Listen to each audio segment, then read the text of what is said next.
Oi pessoal, tudo bem? Estamos aqui novamente, sempre atiçando a sua curiosidade e contribuindo para você aprofundar os seus estudos, correto? Então pense comigo, qual é o tema de hoje? Urbanização, eixo temático e hierarquia urbana. Talvez um dos temas mais repetidos nos nossos diferentes sistemas de avaliação para ingresso nas universidades brasileiras. Vestibular, Enem. Então vamos ter muita atenção a ele porque é um tema muito gostoso e muito legal de se trabalhar. Observe comigo primeiramente o que temos aqui. As metrópoles brasileiras. Já falamos disso em outro encontro. Você não assistiu a aula? Assista, você vai gostar. Observe, primeiramente um mapa do Brasil, mostrando para você áreas com variações de cores. Temos aqui então o uso de um mapa corocromático para demonstrar para você as áreas de influência das grandes metrópoles no território brasileiro. Devemos também observar um outro aspecto, que esta área de influência representa o quê? O poder de polarização que uma cidade exerce sobre uma dada região. Poder de polarizar, poder de irradiar influência. Como que se define isso? Isso se dá por meio dos equipamentos urbanos disponíveis nas cidades. Vamos ampliar o conceito? Disponíveis nas grandes metrópoles. Esta questão esteve no Enem. Qual prova? Enem de 2017. Qual era o texto? O Rio de Janeiro exerce influência sobre áreas urbanas que se estendem até o Espírito Santo, inclusive a capital Vitória. O que ele estava te falando? Os equipamentos urbanos do Rio de Janeiro têm influência para além do território do Rio de Janeiro, atingindo até outros estados. Como explicar? Poder de polarização, poder de irradiação de influência determinada por um conjunto de equipamentos urbanos disponíveis. Vamos pensar esses equipamentos sempre em termos, primeiro, de quantidade, segundo, qualidade, terceiro, diversidade. Quanto maior, maior o poder de polarização, maior o poder de irradiação. De quê? De influência política, econômica, cultural e assim por diante. Por que é tão importante isso? Porque aí a gente começa a entender um fenômeno chamado de hierarquização urbana, onde você vai encontrar várias denominações, tais como metrópoles, mas veja a diferença, uma é global, a outra é nacional. O que isso te dá? Uma ideia de hierarquia territorial. Mas eu posso ter também o quê? Uma metrópole de cunho regional. Eu posso ter observe, cidade que tem o papel de centro regional. Posso ter uma cidade que tem o papel de um centro subregional. O que está se formando? Está se formando uma relação hierárquica entre cidades. Então você perguntaria, e onde isso ocorre? Dentro de uma rede urbana. Mas qual rede urbana que eu estou analisando? Estou analisando a rede urbana do estado de Goiás. Não, estou analisando a rede urbana da região centro-oeste.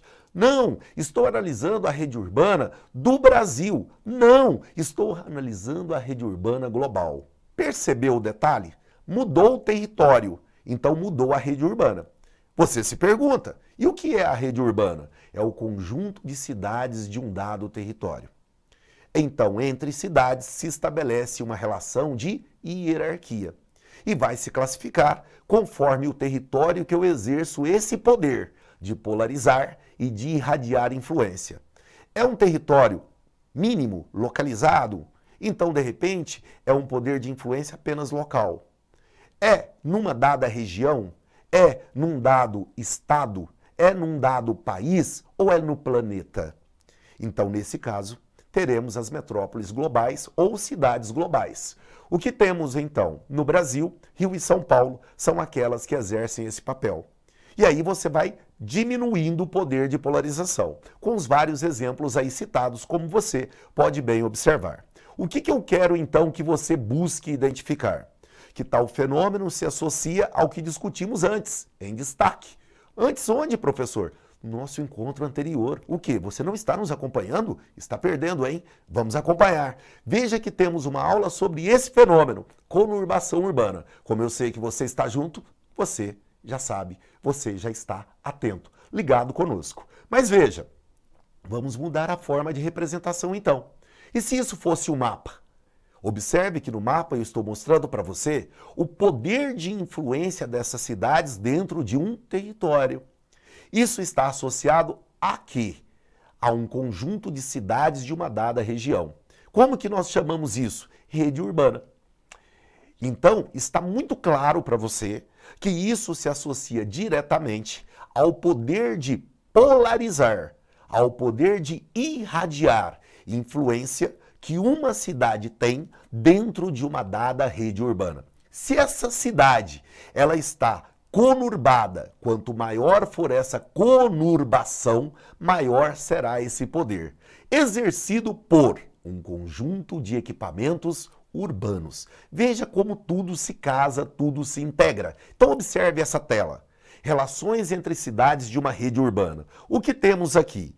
Primeiro esquema, um esquema clássico. Segundo esquema, um esquema atual. O que você observa? Uma relação de hierarquia, onde nós temos aqui uma rigidez. Então esse esquema clássico é chamado de hierarquia urbana rígida. Muito importante isso. E para muitos autores, prevaleceu até os anos 60 para os anos 70, quando existia uma dificuldade de circulação dos fatores da produção. Vamos observar o outro caso agora. Observe comigo, por favor. O exercício não trata do esquema clássico, fala em um esquema atual. Observe que agora as cidades se interrelacionam, ao mesmo tempo, não existindo aqui uma relação hierárquica. O que eu tenho aqui, então?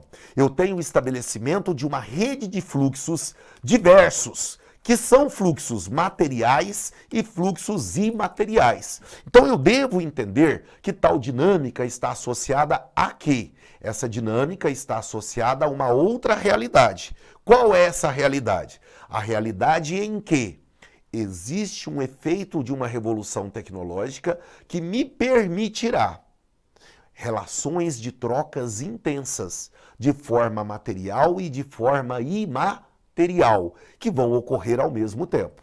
Isso se deve a quê? Aos efeitos da revolução tecnológica aplicada aos meios de circulação. Onde isso nos leva, então? Vamos pensar em mais uma imagem. Observe o caso. Nós temos aqui uma representação que mostra uma dinâmica de expansão urbana que caracteriza o fenômeno conurbador. Assim, temos o crescimento de áreas urbanas periféricas, os chamados subúrbios, e, por consequência, vamos começar a ter uma conurbação. Observe que estamos estabelecendo áreas muito especializadas, tais como áreas especializadas em quê? Ser um centro de negócio. O que eu estou gerando? Uma especialização produtiva da cidade. Mas quando isso ocorre, podemos ter áreas que ficam o quê? Abandonadas, degradadas. Então eu preciso o quê? Reabilitá-las. Vamos ter então o tão famoso processo de revitalização urbana de áreas periféricas ou áreas que são consideradas degradadas. Isso vai ocorrer nas grandes cidades, tais como São Paulo, Rio de Janeiro, tipo Zona Portuária do Rio de Janeiro, reabilitada ou revitalizada agora para os eventos da Copa do Mundo e das Olimpíadas. Então eu vou dar uma nova função urbana para aquele espaço territorial. Devo pensar ainda numa outra questão muito atual. Qual é? Observe a representação.